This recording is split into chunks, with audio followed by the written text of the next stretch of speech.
This is Politics as Usual. I'm Pia Hontiveros. The June 9 incident in Recto Bank shines the light on so many issues. How do we view and resolve that incident through the prisms of sovereignty, conflicting claims, and a proposed regional ocean governance? Our guests tonight, former Foreign Affairs Secretary Albert Del Rosario, and later on in the show, former Ambassador Alberto Encomienda will be joining us. Secretary Del Rosario, let's talk about this. July 12, 2019 is about 2 weeks away. 3 years ago to that day, you and Supreme Court Associate Justice Tony Carpio sat waiting the office of Solicitor General Calida for that for word from The Hague about the country's case against China, the maritime case against China.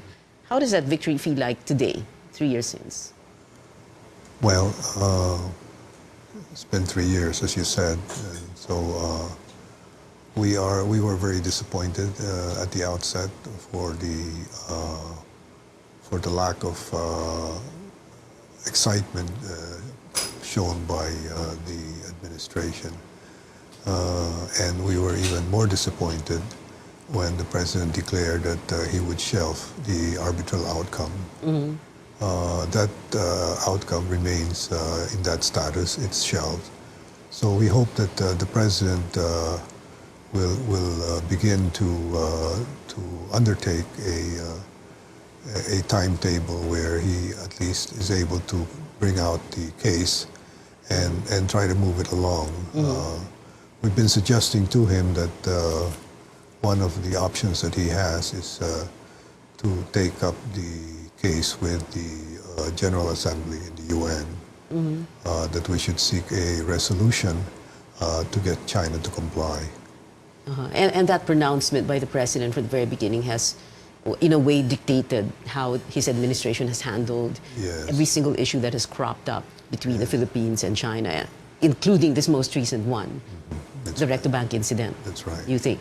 So that victory then, like you said, you were disappointed with the lack of excitement. So ganun pa rin, same situation, same conditions. There's no enthusiasm, there's no appetite for it. Okay. In spite of the fact that it was quite a comprehensive victory because it, well, practically demolished China's 9-line claim. Yes. Not only that, we had submitted, there were 15 elements, and out of the 15, we won 14.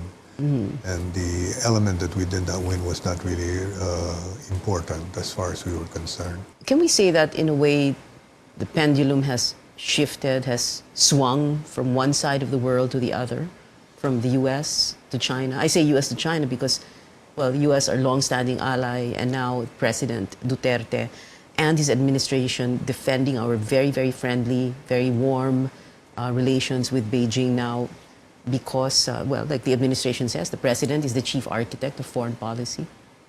Yes, well, we continue to be concerned that previously, the U.S. was the dominant force, and what we could expect from the UN was a promotion of the rule of law. Mm-hmm. That, for a time, became questionable as China undertook many initiatives to increase their dominance in the region. Mm-hmm. But I think lately the United States has taken a stronger position, and also it has assured the Philippines of what they needed to know in the Mutual Defense Treaty, that if there is an attack on a public vessel of the Philippines in the South China Sea, that the U.S.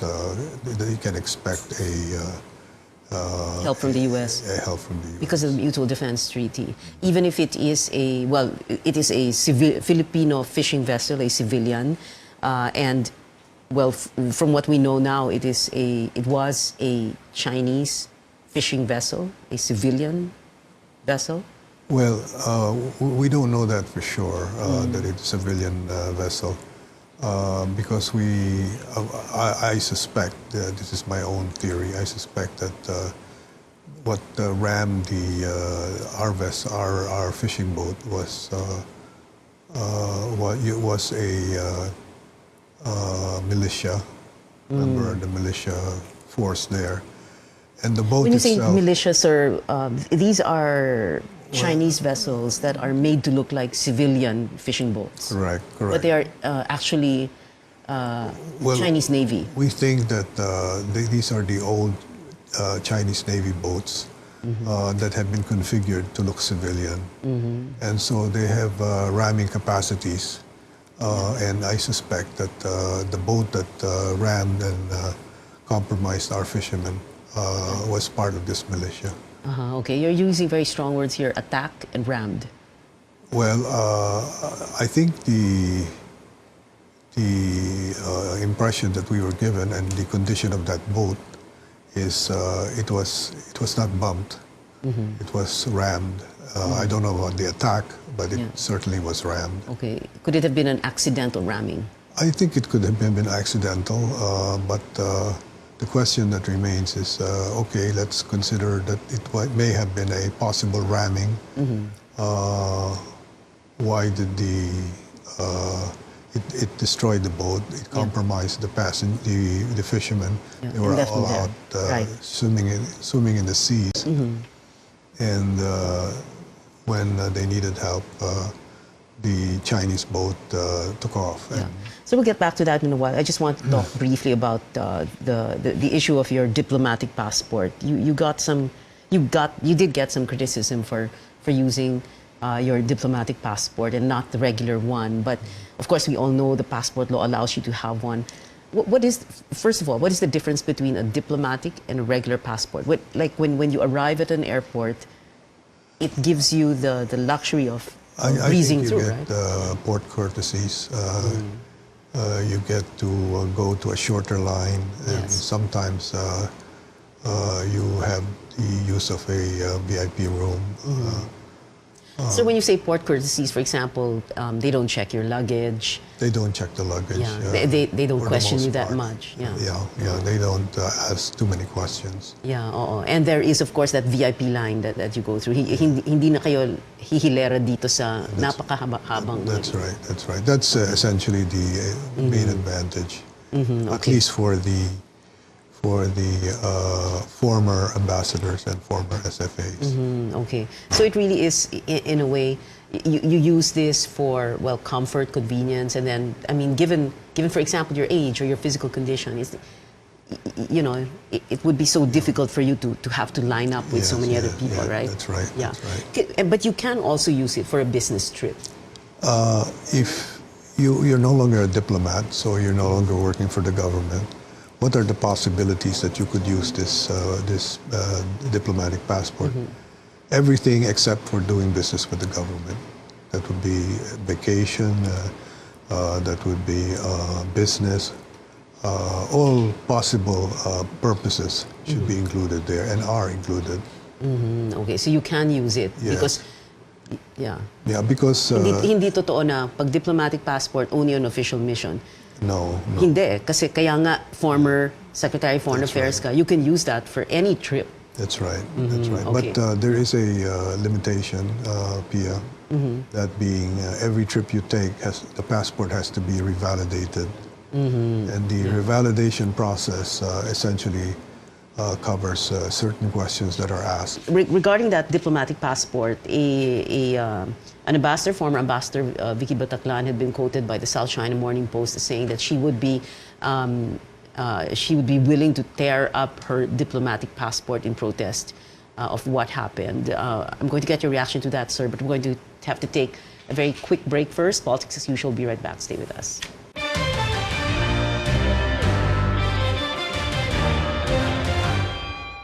Welcome back to Politics as usual. We're still with former Foreign Affairs Secretary Albert Del Rosario. Secretary Del Rosario, that statement by Ambassador Vicky Bataclan, she's willing to tear her diplomatic passport in protest of what happened.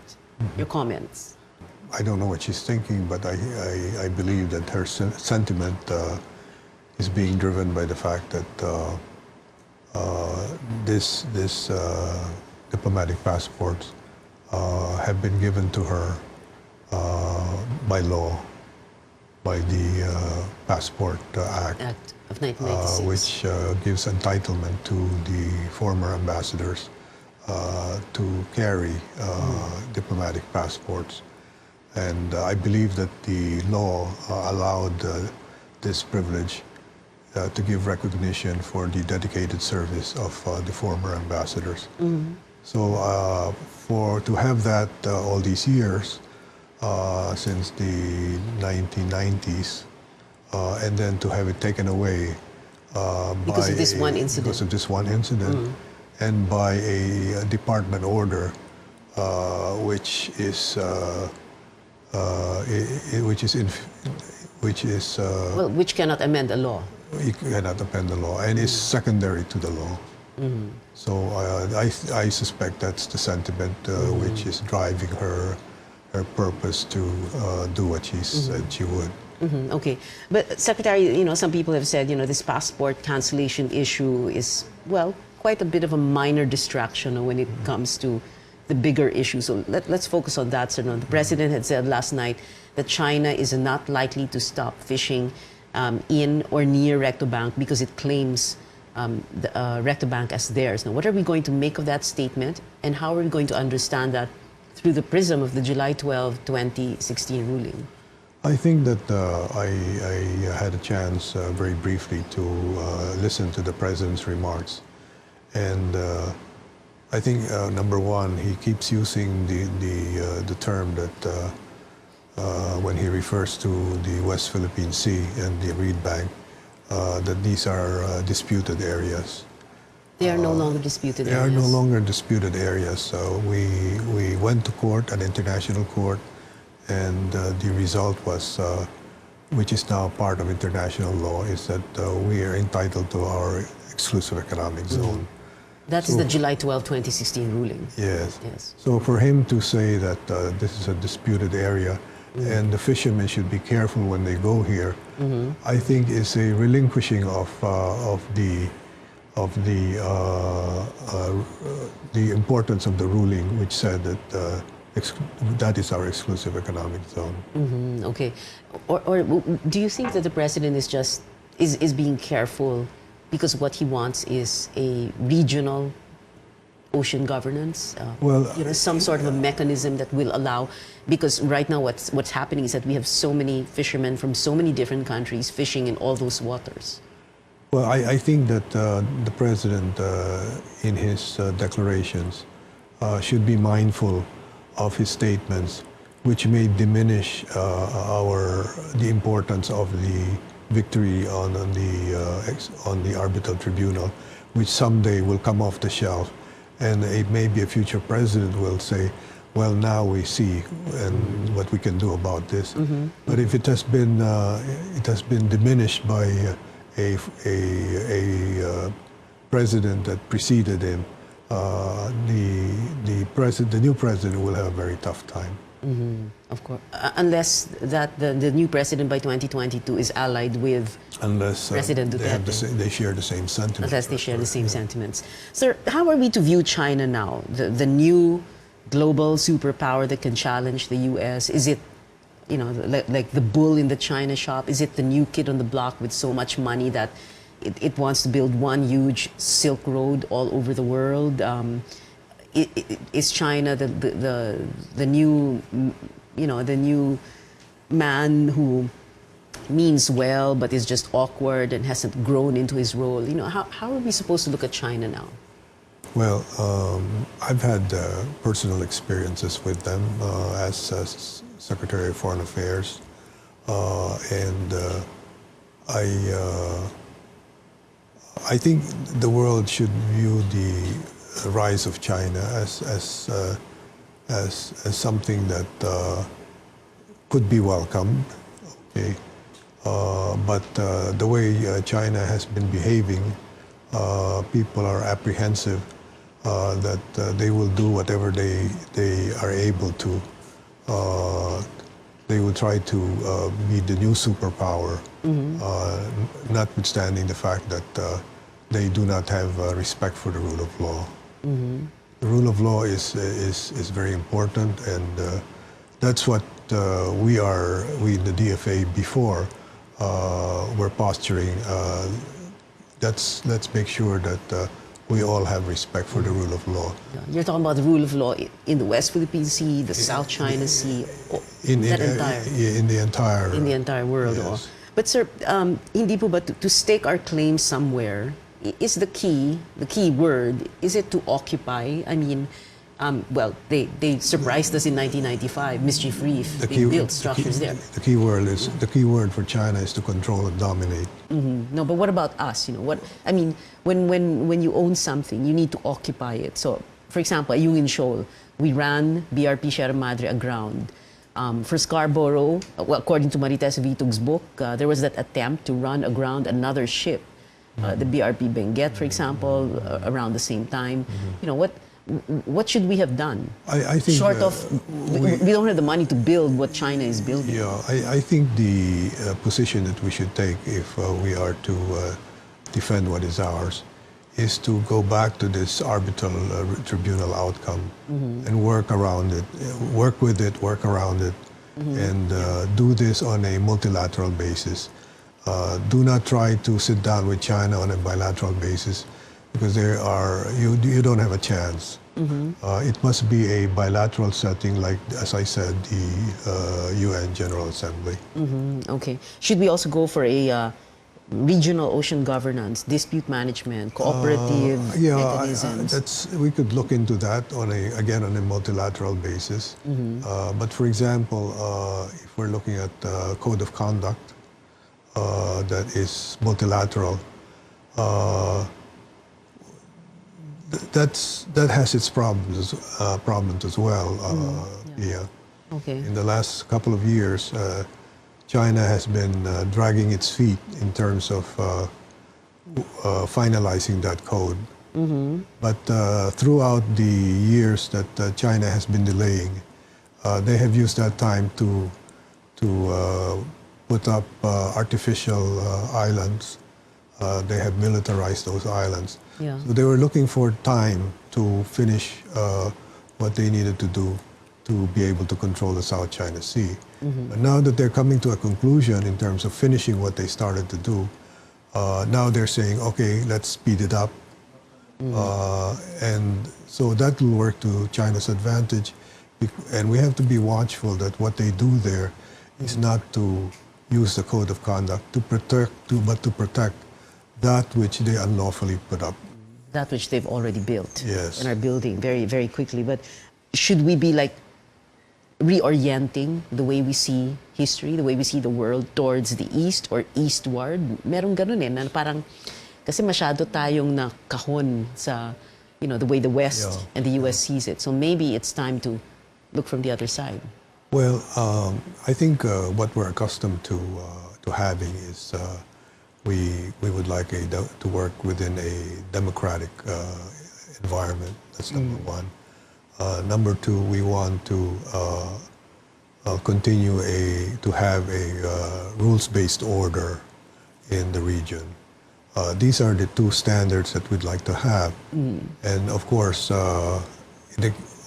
China has neither of these to offer. Okay? So how are we going to do this? We have to find a way. Yeah. How can we reorient the way we look at things? We have to find a way to work with other countries who have the same values as ourselves. You're talking about Australia, Japan, the various other countries that have a democracy and are following a rules-based order. We have to do this on a multilateral basis, because China is just too powerful, too influential, and too much of a bully. Sir, thank you very much, former Foreign Secretary Albert Del Rosario. Maraming salamat po, sir, for coming to the show. Thank you. We're taking a short break. Politics as usual. Be right back. Stay with us.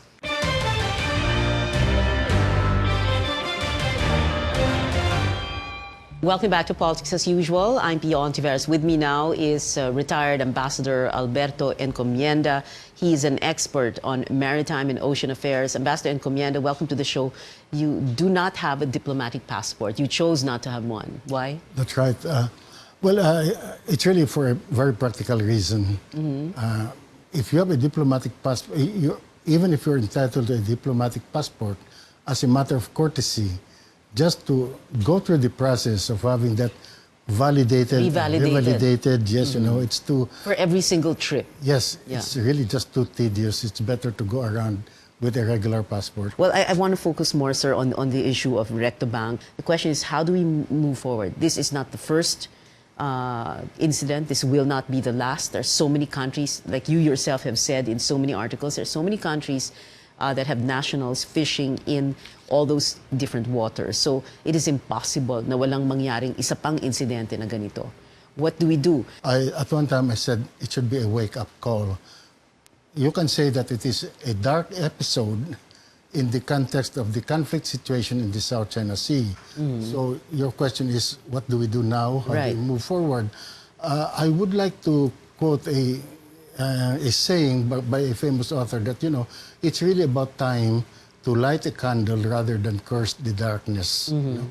And lighting the candle means that we have to look at, for myself at least, we have to look at other ways, especially in regard to managing the dispute. The sovereignty issues, sovereign rights is easier to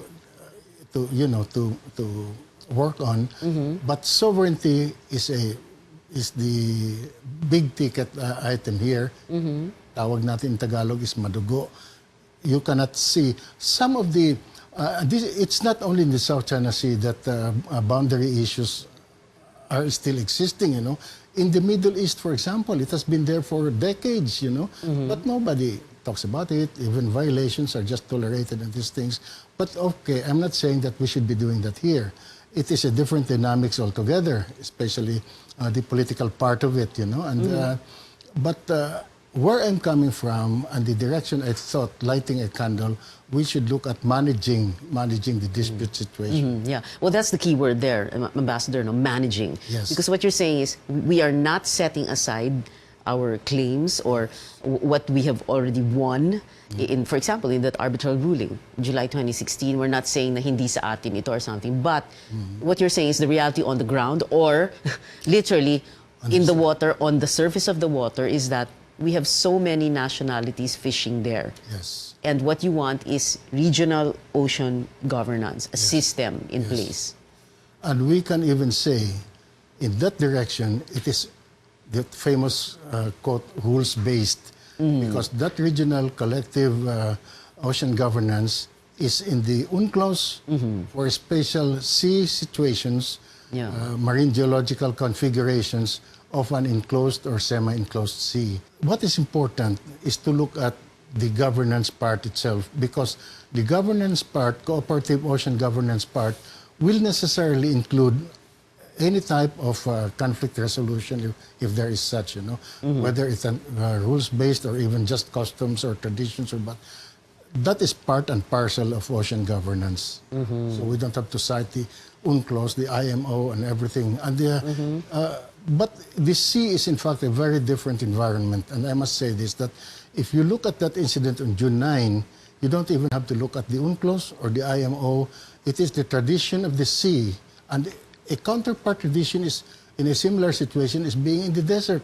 If a person is in distress, you are obliged to help, render assistance. Yes. Right. And in that sense, I have to say this, that the Philippines as an archipelagic state and a maritime country with so many people working in ocean-related activities, including cruise liners, they are not exactly working in the best of conditions. Is your point that while we cannot agree always on which is whose, because, for example, we have that arbitral ruling, July 12, 2016, that's just 3 years to the day, that's 2 weeks away, no?